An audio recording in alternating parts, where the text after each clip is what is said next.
Dans cette leçon, on va travailler ensemble un brief d'identité visuelle et on va mettre à plat tous les éléments communiqués par votre client. Le brief, c'est central. C'est ce qui vous permettra de récolter toute la matière théorique dont vous avez besoin pour créer votre identité visuelle.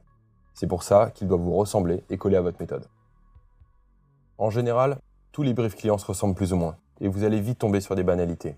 Authenticité, expertise, excellence, humanité. Moi, ce que je vais vous inciter à faire, c'est construire votre brief vous-même avec vos propres questions.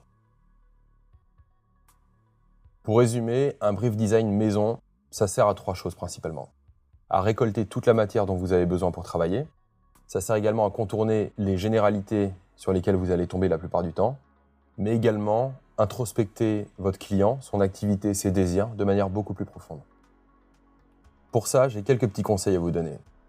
Proposez par exemple à votre client de décrire son activité simplement, sans jargon technique, comme s'il parlait à un enfant, en une seule phrase. Ensuite, ce que je vous propose de faire, c'est de travailler avec votre client sur son unique point de différenciation. Chez Band Brothers, on est souvent confronté à des clients qui veulent tout revendiquer. On est les meilleurs, on est les moins chers, etc., etc. Ce qui vous intéressera en tant que designer, c'est de trouver l'atout majeur de votre client, celui que son concurrent principal ne peut pas revendiquer. Et je vous propose de faire cet exercice, de trouver la question que vous pourrez poser à votre client à ce sujet. Une fois que vous aurez identifié cet atout majeur, essayez d'interroger votre client sur les raisons qui le motivent à se lancer dans un chantier d'identité visuelle. Quelles en sont les raisons profondes, au-delà de la simple envie de faire plus beau? C'est important de comprendre tous les aspects stratégiques de votre sujet, mais c'est aussi essentiel de s'attaquer à l'aspect émotionnel.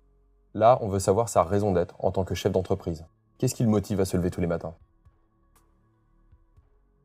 Pour continuer de l'aiguiller, demandez à votre client quels sont les mots qu'il rêve d'entendre à propos de son activité.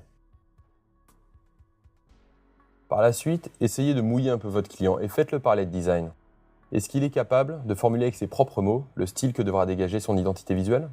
Cela vous permettra de connaître la latitude créative dont vous disposez et de savoir jusqu'où votre client est prêt à aller et jusqu'où vous pourrez pousser votre design. Vous l'aurez compris, je vous incite fortement à créer votre brief à vous et à y injecter vos questions personnelles. Mais pas besoin d'être toujours politiquement correct.